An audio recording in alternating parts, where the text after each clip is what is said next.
नमस्कार।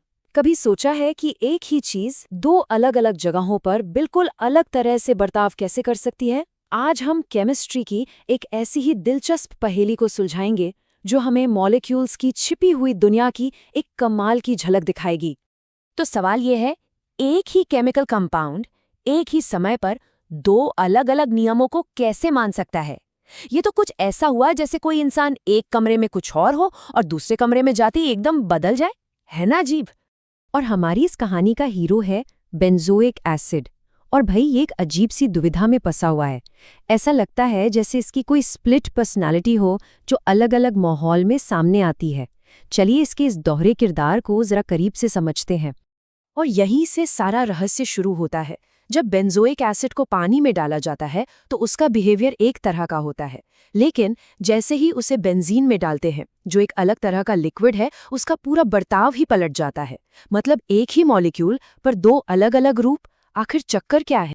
तो इस गुत्थी को सुलझाने के लिए हमें साइंस के एक खास नियम को समझना पड़ेगा।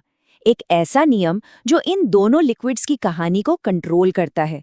तो चलिए अपनी जासूसी वाली टोपी पहनते हैं और इस केस की तह तक जाते हैं।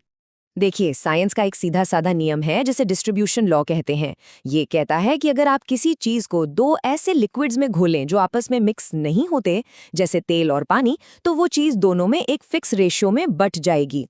तो इस नियम के हिसाब से बेंजोइक एसिड का भी पानी और बेंजीन में बंटवारा हमेशा एक जैसा ही रहना चाहिए था। लेकिन यही तो कहानी में एक ट्विस्ट। और अब यहाँ कहानी और भी मजेदार हो जाती है। वैज्ञानिकों के पास एक थियरी है। उनका मानना है कि पानी में बेंजोइक एसिड के मॉलिक्यूल्स अकेले घूमना पसंद करते हैं, मतलब सिंगल। लेकिन बेंजीन में वो जोड़ी बना लेते हैं और हमेशा कपल्स में घूमते हैं। इन जोड़ों को डाइमर्स कहते हैं। और मॉलिक्यूल्स का ये अकेला या जोड़े में रहना, यही हमारी पहेली को सुलझाने की सबसे बड़ी चाबी है। तो थ्योरी तो हमारे पास है, पर साइंस को चाहिए सबूत। तो अब एक जासूस की तरह हम लैब में चलेंगे और इस थ्योरी को सच साबित करने के लिए कुछ सबूत इकट्ठा करेंगे। देखते हैं क्या होता है। ये एक्सपेरिमेंट बहुत ध्यान से किया जाता है। देखिए, सबसे पहले घोल तैयार किया जाता है, फिर उसे बेंजीन के साथ अलग अलग बोतलों में मिलाते हैं और फिर बोतलों को जोर जोर से हिलाते हैं ताकि बेंजोइक एसिड दोनों लिक्विड्स में अच्छी तरह से बट जाए।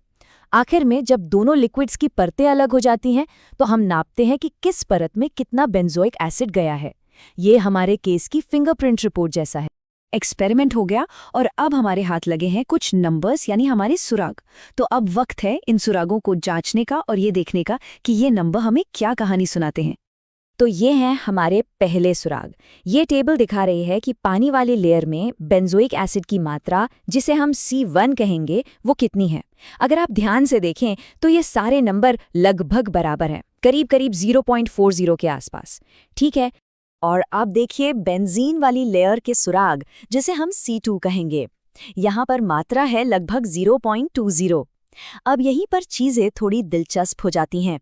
ये वैल्यूज पानी वाली लेयर की वैल्यूज से काफी अलग है। तो मतलब बंटवारा बराबर तो नहीं है, कुछ तो गड़बड़ है दया।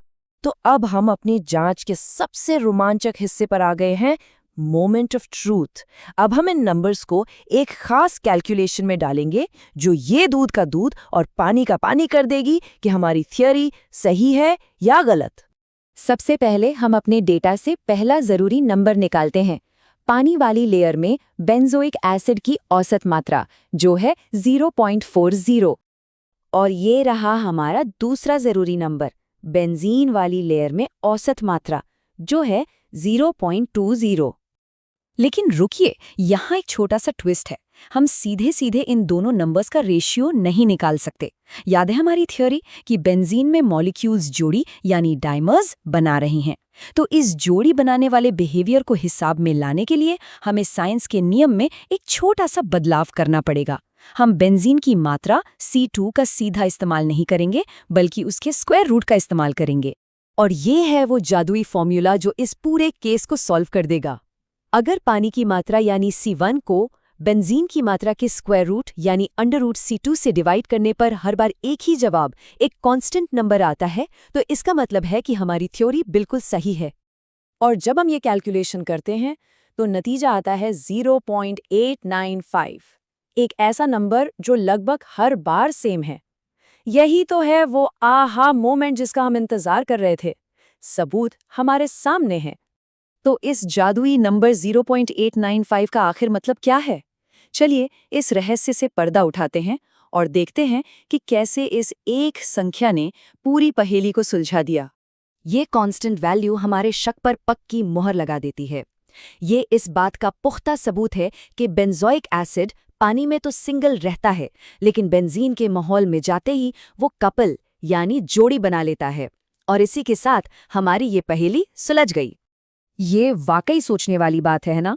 अगर एक आम सा दिखने वाला बेंजोइक एसिड ऐसा डबल रोल निभा सकता है, तो जरा सोचिए हमारे आसपास की चीजों में मॉलिक्यूल्स के और कितने ऐसे ही अनसुलझे रहस्य छिपे होंगे जो बस खोजे जाने का इंतजार कर रहे हैं।